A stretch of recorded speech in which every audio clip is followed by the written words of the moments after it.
नमस्कार, आप देख रहे हैं खबरदार। मैं हूं श्वेता सिंह। सबसे पहले खबरों को खबरदार के लेंस से देख लेते हैं।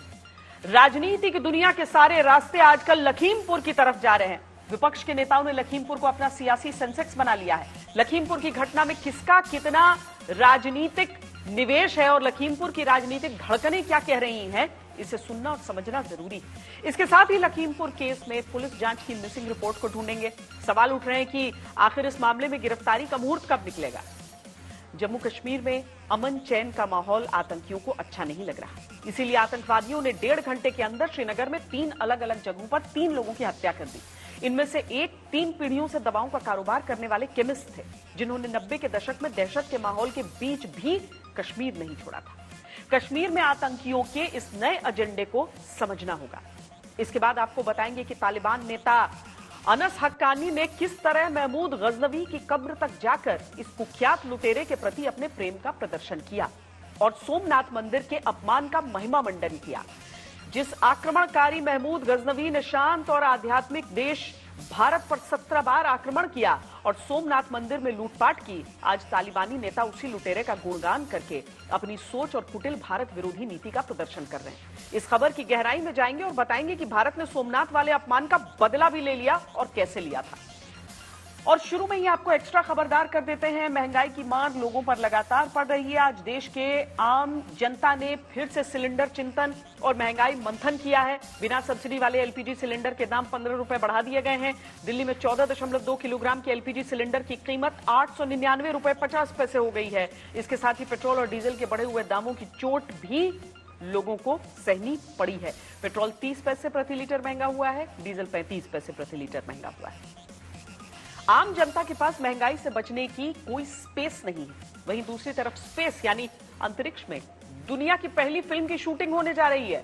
रूस की एक एक्ट्रेस और डायरेक्टर इंटरनेशनल स्पेस स्टेशन गए हैं। अंतरिक्ष में जिस फिल्म की शूटिंग होने वाली है वो एक डॉक्टर के बारे में है, जो एक अंतरिक्ष यात्री की जान बचाने के लिए इंटरनेशनल स्पेस स्टेशन की यात्रा करता है।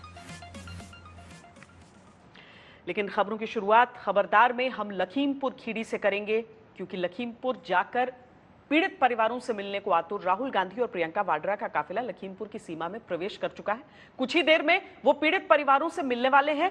वैसे अपने पहले ही प्रयास में लखीमपुर पहुंचने वाले राहुल गांधी की ये कामयाबी कोई छोटी बात नहीं है, वरना प्रियंका वाड्रा तो 2 दिन से सीतापुर से ही बाहर नहीं निकल पाई। लेकिन अब लोग ये पूछ रहे हैं कि आखिर ऐसा क्या हो गया कि अचानक यूपी सरकार ने नेताओं को लखीमपुर में एंट्री दे दी। वजह जो भी हो, लेकिन राहुल गांधी अकेले नहीं बल्कि प्रियंका वाड्रा को भी अपने साथ लेकर लखीमपुर पहुंचे। वैसे दिल्ली से लखीमपुर पहुंचने तक राहुल गांधी का सफर भी काफी दिलचस्प रहा।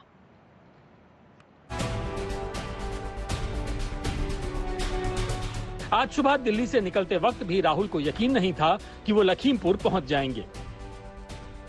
2 चीफ मिनिस्टर्स के साथ हम लखनऊ जाने की कोशिश करेंगे, लखीमपुर खेरी जाने की कोशिश करेंगे, उन परिवारों से मिलने की कोशिश करेंगे। दिल्ली एयरपोर्ट पर बड़ी जद्दोजहद के बाद राहुल गांधी एंड कंपनी ने लखनऊ की फ्लाइट पकड़ने का टास्क पूरा किया। उधर लखनऊ में यूपी पुलिस ने उन्हें एयरपोर्ट पर रोकने के लिए भारी भरकम सुरक्षा बंदोबस्त किया था। सर, आपकी सिक्योरिटी वाले से बातचीत हुई सर? सर वीआईपी हैंगर से सारी गाड़ियां लगाई गई सर। मुझे नॉर्मल में जाना है, मुझे वीआईपी में जाना ही नहीं है सर। और बीजेपी के धुरंधर राहुल गांधी को जमीन दिखाने में जुटे थे। इस देश में, आजाद देश के अंदर सरदारों पे नरसंहार हुआ है तो वो नरसंहार कांग्रेस के रिजीम में हुआ है और इमरजेंसी लगा के किया गया है।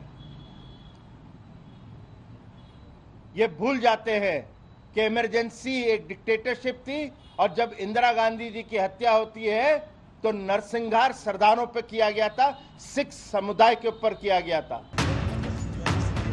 बीजेपी के मंत्री राहुल गांधी की लखीमपुर यात्रा पर कमेंट कर ही रहे थे कि लखनऊ में अचानक से चमत्कार सा हो गया। स्थानीय प्रशासन ने शांति व्यवस्था बनाए रखने के दृष्टिकोण से लोगों के मूवमेंट को रिस्ट्रिक्ट किया था। अब वहां पर लोगों को 5-5 के ग्रुप में जाने की अनुमति दे दी गई है। अब जो भी व्यक्ति जाना चाहें वो वहां जा सकते हैं। लखनऊ में कहा तो राहुल गांधी को बाहर निकलने की भी उम्मीद नहीं थी और कहा उन्हें पुलिस ने खुद लखीमपुर तक छोड़कर आने का ऑफर दिया। लेकिन राहुल को इतनी आसानी से लखीमपुर पहुंचना मंजूर नहीं हुआ। गतिरोध का कारण सिर्फ एक है और वो ये रस्सी है, आप ये देख सकते हैं, ये रस्सी है, ये गतिरोध का कारण है। राहुल गांधी और उनके साथ मुख्यमंत्री हैं दो, वो अपने तय रास्ते से लखीमपुर जाना चाहते हैं किसानों से मिलने के लिए, लेकिन जो यहाँ पे मौजूद पुलिस के अधिकारी हैं उनका कहना है कि उनके लिए अलग से एस्कॉर्ट है और वो उनके तय रास्ते से उन्हें लखीमपुर ले जाना चाहते हैं। तो इसमें अब क्या मंशा है सरकार की, क्योंकि जब साफ साफ ये कह दिया गया सरकार की तरफ से कि दोनों नेता राहुल गांधी और प्रियंका गांधी को परमिशन है लखीमपुर जाने की, उसके बाद इस तरह की घेराबंदी क्यों की गई है और इतना तमाम फोर्स यहाँ पे क्यों लगाया गया है, ये सवाल उठता है कि आखिर क्या वजह है कि इस तरीके से यहाँ पे घेराबंदी की गई है, रखी गई है। आप देख सकते हैं राहुल लखनऊ एयरपोर्ट पर धरना दे रहे थे, तब उनके साथियों को भी यकीन नहीं था कि उन्हें लखीमपुर जाने दिया जाएगा। पंजाब के सीएम चरणजीत सिंह चन्नी और छत्तीसगढ़ के सीएम भूपेश बघेल ने लखनऊ एयरपोर्ट से ही मुआवजे का ऐलान कर दिया। जो मारे गए उनके परिवारों को 50 लाख रुपया पर फैमिली, इंक्लूडिंग पत्रकार जिनको मारा गया है, इन सब लोगों को 50 लाख रुपए पर फैमिली हम पंजाब सरकार की तरफ से देंगे। छत्तीसगढ़ सरकार की ओर से प्रत्येक परिवार को, प्रत्येक किसान को 50 लाख रुपए, जिसके परिवार में अपने सदस्य को खोया है, और साथ ही उस पत्रकार के परिवार को भी 50 लाख रुपए देने की छत्तीसगढ़ सरकार की ओर से घोषणा करता हूँ। चन्नी और बघेल को लगा हो कि उनका मकसद पूरा हो गया, लेकिन यूपी पुलिस को शायद राहुल एंड कंपनी को लखीमपुर पहुंचाने के निर्देश मिल चुके थे। लखनऊ पुलिस ने राहुल एंड कंपनी को उन्हीं की कार से लखीमपुर के लिए विदा किया, लेकिन रास्ते से राहुल को अपनी बहन प्रियंका को भी पिक करना था। सीतापुर में 3 दिन से लखीमपुर जाने के मौके का इंतजार कर रही प्रियंका गांधी से राहुल मिले और दोनों लखीमपुर के लिए रवाना हुए। राहुल और प्रियंका आप देखिए सीतापुर से अब रवाना हो रहे हैं और यहाँ पे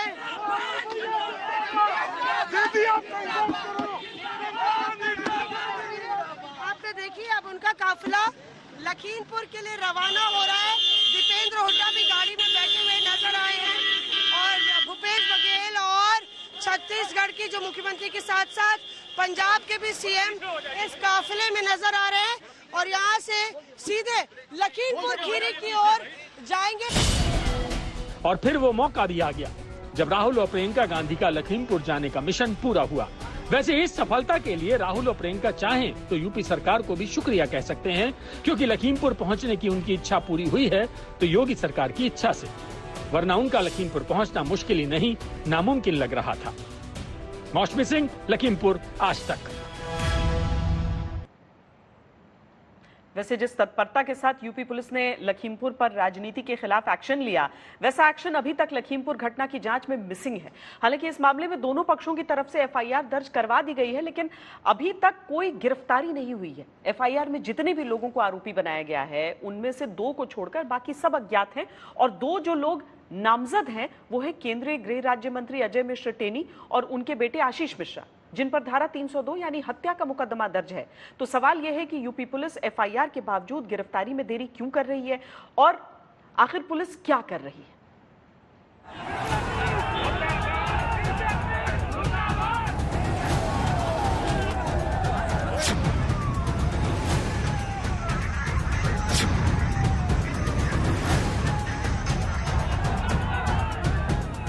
ये वीडियो विचलित कर सकते हैं। हालांकि विचलित कर देने वाली बात तो ये भी है कि इतनी बड़ी घटना में 4 दिन बाद तक नाममात्र की भी गिरफ्तारियां नहीं हो पाई हैं। जबकि इस मामले से जुड़ी एफआईआर में गृह राज्य मंत्री अजय मिश्र टेनी और उनके बेटे आशीष मिश्र के नाम प्रमुखता से दर्ज हैं।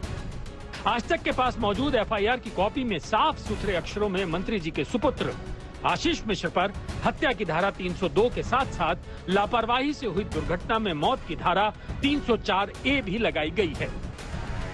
एफआईआर में दर्ज है कि कथित रूप से मंत्री के बेटे आशीष मिश्र की तेज रफ्तार कार प्रदर्शन कर रहे लोगों पर चढ़ती देखी गई। एफआईआर में दर्ज है कि आशीष मिश्र ने फायरिंग की, जिससे कथित तौर पर गोली लगने से किसान गुरविंदर सिंह की मौके पर मृत्यु हो गई। गुरविंदर के पोस्टमार्टम में गोली लगने का कोई जिक्र नहीं आया तो उसके परिवार वालों की मांग पर तुरंत दोबारा पोस्टमार्टम करवाया गया। लेकिन पुलिस कानूनी कार्रवाई को लेकर बिल्कुल भी जल्दी में नहीं है। वैसे भी मंत्री जी तो पहले ही अपने बेटे को क्लीन चिट दे चुके हैं। ਜਿਹੜਾ ਕਿ ਸਾਡੇ ਮੁੰਡੇ ਨੇ ਗੋਲੀ ਲੱਗੀ ਹੈ ਤੇ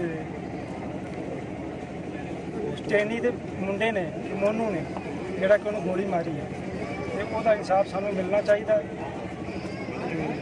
ਬਾਕੀ ਸਾਰੇ ਪੋਸਟਮਾਰਟਮ ਰਿਪੋਰਟ ਵੀ ਜਿਹੜੀ ਇਹਨਾਂ ਨੇ ਗਲਤ ਦਿੱਤੀ ਹੈ ਤੇ ਉਹਦਾ ਸਾਨੂੰ ਇਨਸਾਫ ਮਿਲਣਾ ਚਾਹੀਦਾ ਹੈ। आपके बेटे वहां बताया जा रहा उपस्थित थे उसी गाड़ी में? बिल्कुल नहीं थे, उसके सारे सबूत हमारे पास हैं।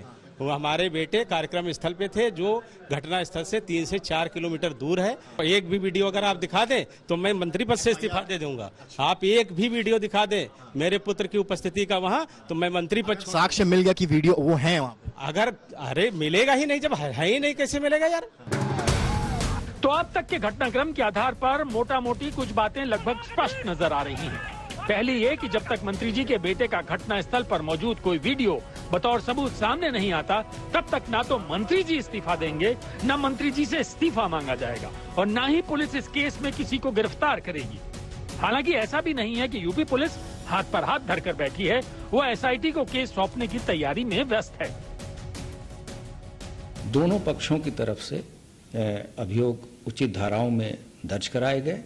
जो भी पक्षों ने लिख के दिया उस पे स्थानीय तिकोनिया थाने पे अपराध पंजीकृत कराया गया तथा पूरे प्रकरण की जुडिशियल जांच के आदेश दिए गए।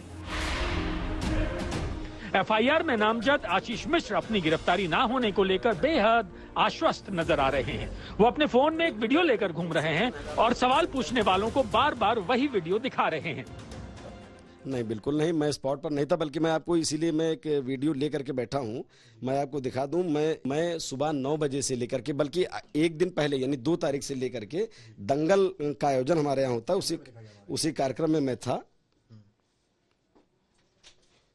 ये मेरा वीडियो है, ये अखाड़े का है, इसमें कुश्ती लड़ रहे हैं किसान पहलवान। वैसे वीडियो से याद आया, आशीष के खिलाफ कोई वीडियो नहीं है, लेकिन उनके पिता अजय मिश्र के एक वीडियो का जिक्र एफआईआर में जरूर है और उन पर लखीमपुर की घटना की साजिश रचने का आरोप भी है। सुधर जाओ, नहीं तो सामना करो आके, हम आपको सुधार देंगे। 2 मिनट लगेगा केवल। मैं केवल मंत्री नहीं हूँ, ये सांसद विधायक नहीं हूँ। जो विधायक व सांसद बनने से पहले मेरे विषय में जानते होंगे उनको ये भी मालूम होगा कि मैं किसी चुनौती से भागता नहीं हूँ, और जिस दिन मैंने उस चुनौती को स्वीकार करके काम कर लिया तो उस दिन पलिया नहीं लखीमपुर तक छोड़ना पड़ जाएगा, ये याद रखिए। जिस तरह से मंत्री अजय मिश्र अपने बेटे को क्लीन चिट दे रहे हैं तो बेटे का भी फर्ज बनता है कि पिता के बचाव में कुछ तो बोले। आज का तो युग ऐसा है कि आप चाहेंगे तो सबके, जिन लोगों ने फोटो लिया होगा, वीडियो होगा, सबको सामने आ जाएगा। उन्हें लगता है कि आपके पिताजी जो वरिष्ठ मंत्री भी हैं, उनके उस बयान की वजह से पूरी हिंसा भड़की?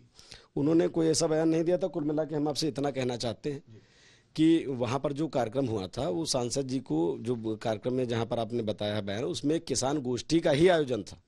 किसानों ने ही उनको आमंत्रित किया था। वीडियो और वायरल हो रहा है जिसमें आप गन को लोड करते हुए देख रहे हैं, आपने शायद देखा हो, काफी वायरल। नहीं, प्रश्न ही नहीं उठता है। मैं चैलेंज करता हूं इस वीडियो को। मुझको आप स्वयं देख लीजिए मैं किस प्रकार का व्यक्ति आपको लग रहा हूं। पिता और पुत्र की ये जोड़ी इन दिनों विवादों में है। फिलहाल दोनों महफूज हैं। मंत्री जी दिल्ली तलब होकर भी हाईकमान के एक्शन से बचे हुए हैं और मंत्री पुत्र आशीष मिश्र लखीमपुर में ही रहकर अभी तक पुलिस के एक्शन से बचे हुए हैं। लखीमपुर से मौसमी सिंह और समर्थ श्रीवास्तव के साथ आज तक ब्यूरो। और इससे जुड़ी एक और बड़ी खबर आपको बता देते हैं। सुप्रीम कोर्ट ने स्वतः संज्ञान लिया है लखीमपुर खीरी में जो हिंसा हुई है उस मामले का, और चीफ जस्टिस कल इस मामले की सुनवाई करेंगे। लखीमपुर हिंसा पर एससी ने, सुप्रीम कोर्ट ने स्वतः संज्ञान लिया है और सुनवाई होगी कल। हालांकि वहां पर चूंकि प्रशासनिक और पुलिसिया कार्रवाई चली है, इसीलिए देखना है कि सुप्रीम कोर्ट ने जो ये संज्ञान लिया है उसमें ये मामले की सुनवाई आगे किस दिशा में बढ़ती है। लखीमपुर हिंसा की जांच में 2 एफआईआर दर्ज हुई हैं। एक एफआईआर में मंत्री अजय मिश्र के बेटे आशीष मिश्र समेत करीब 20 लोगों को आरोपी बनाया गया है, जबकि दूसरी एफआईआर लखीमपुर के बीजेपी पार्षद सुमित मोदी ने अज्ञात लोगों के खिलाफ दर्ज करवाई है। दोनों ही एफआईआर पर पुलिस अभी एक्शन लेने से पहले सबूत जुटाने की बात कह रही है। यूपी पुलिस ने लोगों से इस घटना से जुड़े वीडियो शेयर करने की अपील की है, लेकिन 4 दिन बाद भी इस मामले में एक भी गिरफ्तारी न होना यूपी पुलिस पर कुछ सवाल उठा रहा है। आज तक ने जब यूपी पुलिस के ADG law and order Prashant Kumar से ये सवाल पूछे तो उन्होंने क्या कहा, आपको सुनवाते हैं। आपने क्या कड़ियां जोड़ते हुए देखी हैं जिससे अफवाहों को आप शांत कर सकें? किसी भी तरीके से इसको न तो ढकने का प्रयास हो रहा है, न तो कुछ छिपाने का प्रयास हो रहा है। इसी के लिए राज्य सरकार ने एक सेवानिवृत्त उच्च न्यायालय के माननीय न्यायाधीश के द्वारा इस पूरे प्रकरण की जांच के भी आदेश दिए हैं। और जैसे अभी तक चीजों को कंट्रोल किया गया है, हम आगे भी पूरी तरीके से हम लोग अपनी जिम्मेदारियों के प्रति और कानून के प्रति जो हमारी प्रतिबद्धता है उसके लिए हम लोग पूरी तरीके से कटिबद्ध हैं और हम जल्द ही केस का पर्दाफाश करेंगे। लेकिन सवाल उत्तर प्रदेश पुलिस की साख पर है। क्या रसूख का इस्तेमाल हो रहा है आप पर? ये सवाल मैं इसलिए कर रही हूं सर क्योंकि रुकिए, राजनेताओं की गिरफ्तारी हो रही है लेकिन अभी तक 3 से 6 अक्टूबर आते आते किसी भी आरोपी की गिरफ्तारी नहीं हुई है। इस सवाल पर जवाब दीजिए। नहीं, मैं शीर्ष प्राथमिकता हमारी थी कि पहले ऐसी स्थिति बनाई जाए जिससे कि आगे का इन्वेस्टिगेशन बिना किसी डिफिकल्टी के, बिना किसी कठिनाई के शुरू करें। और जो आपने साख की बात की है, हम इस पूरे प्रकरण के तार जो है खोलेंगे और जो सही अभियुक्त हैं उनको हम जल्द ही बेनकाब करेंगे। एक आखिरी सवाल है सर आपसे, ये प्रश्न विपक्ष ने बार बार उठाया, कई लोगों ने सामने किया, क्या गृह राज्य मंत्री के बेटे आशीष मिश्रा उस वक्त गाड़ी में मौजूद थे जिसकी वजह से ये पूरा हादसा हुआ है? इस पर क्या प्रामाणिक रूप से कुछ भी आप इस वक्त कहने की स्थिति में है प्रशांत जी? इस संबंध में किसी का भी जवाबदेह व्यक्ति कोई भी इस पर तुरंत कमेंट नहीं देगा, क्योंकि जो भी व्यक्ति इस बारे में बोलेगा उसको इन चीज़ों की जिम्मेदारी लेनी पड़ेगी और कोर्ट में उसकी गवाही देनी पड़ेगी। तो जब हमारे विवेचक इस निष्कर्ष पर पहुंच जाएंगे और इन चीज़ों को बताएंगे तब हम आपके साथ अवश्य शेयर करेंगे। लेकिन आपके चैनल के माध्यम से हम स्पष्ट कर देना चाहेंगे कि हमारे प्रदेश के शीर्ष जो एग्जीक्यूटिव हैं उन्होंने स्पष्ट कर दिया है, निर्देश दे दिया है कि किसी भी हालत में दोषी को बख्शा नहीं जाएगा और ये चीज़ों को हम करके दिखाएंगे। कश्मीर के लोगों को पिछले काफी समय से भरोसा दिलाया जा रहा है कि अब वहां बदलाव की नई बहार है और इस नए बदलाव में दहशत के लिए कोई जगह नहीं। कश्मीर के चप्पे चप्पे पर सुरक्षा बलों की मौजूदगी, सड़कों पर दौड़ती सेना की बख्तरबंद गाड़ियां कश्मीरियों को सुरक्षा का एक ऐसा एहसास दिलाने लगी थी जिसमें वो रात में भी घर से निकलकर खुद को सुरक्षित महसूस कर सकते थे। लेकिन कल की शाम कश्मीर के लिए एक दर्दनाक शाम थी। शाम 7:25 से कश्मीर में दहशत का एक ऐसा खेल शुरू हुआ जो 8:30 बजे तक चला और इसने पूरी घाटी को 3 मासूमों की मौत का कर्जदार बना दिया। 1 घंटे के अंदर 3 नागरिकों को अलग अलग इलाकों में गोली मार दी गई। यह घटना अनुच्छेद 370 हटने के बाद कश्मीर में शांति बहाली की तमाम कोशिशों के लिए एक बड़ा झटका है और इसमें आतंकियों की खींच भी दिख रही है।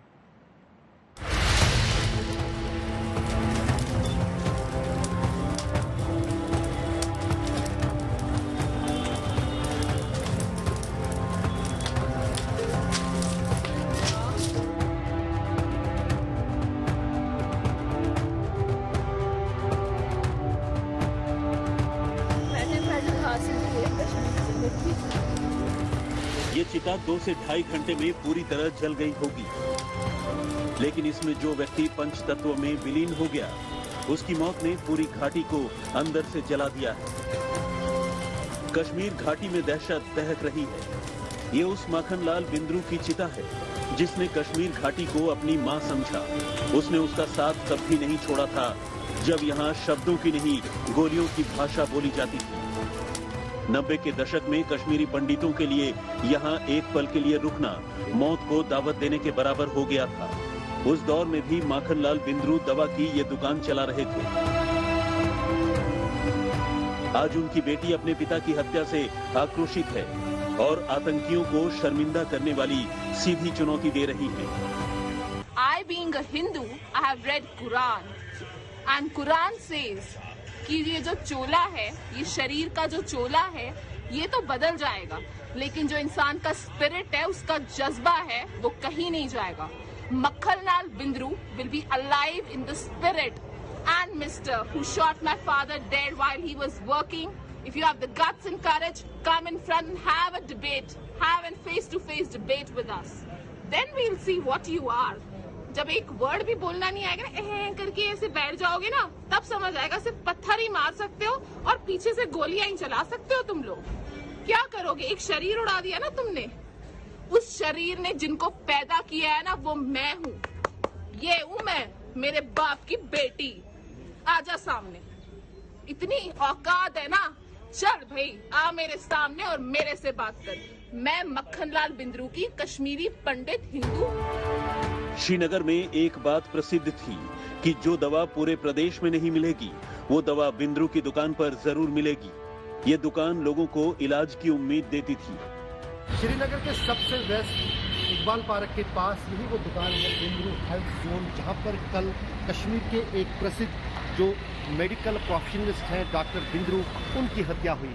उसके बाद यहाँ कल शाम देर तक जो है तलाशी अभियान चलता रहा कातिलों को ढूंढने के लिए, लेकिन कोई सुराग फिलहाल सुरक्षा बलों को नहीं मिला है। कल शाम द रेसिस्टेंट फ्रंट के आतंकियों ने माखनलाल बिंद्रू को श्रीनगर के इकबाल पार्क के पास गोली मार दी। उनका गुनाह कुछ नहीं था, वो बस एक कश्मीरी पंडित थे जो कश्मीर के लोगों की सेवा करना जानते थे। किस्मती की बात है, ये कश्मीरी पंडित की नहीं, ये कश्मीरी की डेथ हुई है। यह हम सब के लिए शर्म की बात है। इस आदमी ने किन हालात में हमारी खिदमत की, यह हमारे लिए शर्म की बात है।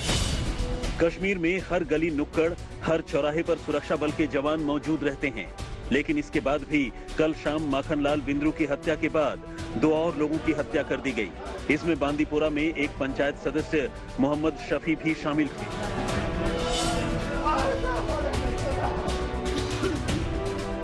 इन 2 हत्याओं के बाद जब तक सुरक्षा बलों ने गश्त बढ़ाई, तब तक आतंकियों ने श्रीनगर के मदीन साहिब में वीरेंद्र नाम के एक गोलगप्पे वाले को गोली मार दी। इन हत्याओं ने साबित किया कि कश्मीर में शांति के दावों में कितने छेद हैं। 1 घंटे के अंदर 3 हत्याओं का होना कश्मीर की सुरक्षा व्यवस्था पर सवाल खड़े करता है। बिंद्रू की हत्या से आतंकियों ने कश्मीरी पंडितों की घाटी में वापसी की कोशिशों को भी झटका दिया है। आतंकियों की सीधी चेतावनी है कि कश्मीरी पंडित हो तो जहां हो वहीं रहो, कश्मीर मत आना। वो कश्मीरी जो ये मानकर चल रहे थे कि कश्मीर में सब शांत है, वो अब दुविधा में है। 3 हत्याओं ने उन्हें फिर से सोचने पर मजबूर कर दिया है। इन हत्याओं के बाद लोगों का गुस्सा पाकिस्तान और आतंकी संगठनों पर फूटा। फिर से वही रिपीट हो रहा है जो आज से 32 साल पहले हो रहा था। उसी तरीके से ये फिर से किलिंग कर रहे हैं, 1 बाय 1 मुट्ठी भर। चाहे अभी लोकल बंदों को मारे, जैसे बिहार के कुछ वहाँ पर वर्कर्स हैं वो काम कर रहे हैं। हम कश्मीरी पंडित जो वहाँ पर नौकरी भी कर रहे हैं। इवन बिंद्रू जी जो 32 साल से वहाँ पर काम कर रहे थे, उनका अपना मेडिकल स्टोर था, वहाँ पर जाके उनको मार दिया गया। तो ये एक जगह फिर से वो फेयर इंक्लूड कर रहे हैं, इम्प्रूवमेंट कर रहे हैं, ताकि हम दोबारा न करें। 3 हत्याओं के बाद पूरी घाटी में सुरक्षा कड़ी कर दी गई है, लेकिन सवाल यह है कि सुरक्षा में इतनी ढील क्यों थी कि आतंकवादियों को दहशत फैलाने और कश्मीर को अशांत करने का मौका मिल जाए। अशरफ वानी और सुनील जी भट्ट के साथ आज तक ब्यूरो। देश की आर्थिक रिकवरी टॉप स्पीड पर पहुंच गई है। अर्थव्यवस्था का पैमाना कहे जाने वाले जितने भी इकोनॉमिक इंडिकेटर्स हैं वो सब जोरदार छलांग लगा रहे हैं। मूडीज ने भारत की ग्रोथ स्टोरी को देखकर देश का रेटिंग आउटलुक बढ़ाकर इस तेजी पर मुहर भी लगा दी। देश की इकोनॉमी में जबरदस्त तेजी का असर देखा जा रहा है। अर्थव्यवस्था के कई सारे इंडिकेटर्स प्री कोविड स्तर से भी बेहतर प्रदर्शन कर रहे हैं। जून 2020 में भारत की सॉवरेन रेटिंग घटाने वाली मूडीज ने भी पिछले महीने कहा था कि भारत में आर्थिक गतिविधियां तेजी पकड़ रही हैं। ऐसे में मूडीज ने अपने फैसले को पलटते हुए भारत के रेटिंग आउटलुक को नेगेटिव से बढ़ाकर स्थिर कर दिया है। अभी रिसेंटली मूडीज ने इंडिया की सॉवरेन रेटिंग नेगेटिव से स्टेबल की है। दैट इज Baa3 की रेटिंग हो गई है अब इंडिया को, जिससे इन्वेस्टर्स का कॉन्फिडेंस बढ़ेगा और इंडिया को डेफिनेटली FDI में बेटर इंक्रीज मिलेगा। The basic reason for this change in Moody's rating is because of the growth in GDP and because of the reduction in the fiscal deficit. अर्थव्यवस्था के जिन indicators में सुधार देखा जा रहा है उनमें शामिल वित्तीय घाटा अगस्त में बजट अनुमान के 31% के बराबर था, यानी सरकार को आर्थिक ग्रोथ के लिए खर्च करने में मदद मिलेगी। 8 कोर सेक्टर अगस्त में 11.6% बढ़े हैं। GST कलेक्शन सितंबर में 1.17 लाख करोड़ रुपए रहा, जो सितंबर 2020 से 23% ज्यादा है। बैंकिंग सिस्टम में लिक्विडिटी सरप्लस 7 लाख करोड़ रुपए है। एडवांस टैक्स कलेक्शन पहली छमाही में 2.53 लाख करोड़ रुपए के साथ 2019 की पहली छमाही से 14.6% ज्यादा रहा। डायरेक्ट टैक्स कलेक्शन पहली छमाही में 5.7 लाख करोड़ के साथ 2019 से 27% ज्यादा रहा। इस साल अब तक विदेशी निवेशकों ने 94,750 करोड़ रुपए इक्विटी बाजार में लगाए हैं। हफ्ते दर हफ्ते देश की आर्थिक गतिविधियों को मापने वाला जापानी ब्रोकरेज फर्म नोमुरा का इंडेक्स भी पिछले हफ्ते गिरावट के बावजूद 103.1 पर रहा। इससे पहले हफ्ते ये 105.3 के उच्चतम स्तर पर था, लेकिन इस गिरावट के बावजूद ये आंकड़ा साबित कर रहा है कि आर्थिक गतिविधियां प्री कोविड स्तर से कहीं आगे हैं। कोरोना की सेकेंड वेव के बाद आम जीवन वापस पटरी पर आ गया है और इसका साफ असर देश के बिजनेस में देखा जा सकता है। लोग ऑनलाइन और ऑफलाइन दोनों ही माध्यम से खरीदारी कर रहे हैं और इसका सीधा असर देश की अर्थव्यवस्था पर दिख रहा है।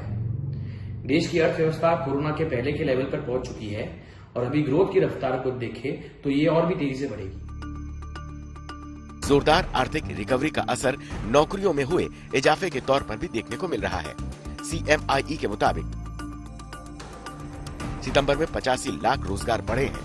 सितंबर में बेरोजगारी दर 8.3% से घटकर 6.9% हो गई है। यह आंकड़ा कोरोना शुरू होने के बाद बीते 20 महीने में सबसे बेहतरीन रहा है। आदित्य के राणा, आज तक। खबरदार में आज के लिए इतना ही। देश और दुनिया की बाकी खबरों के लिए आप देखते रहिए आज तक।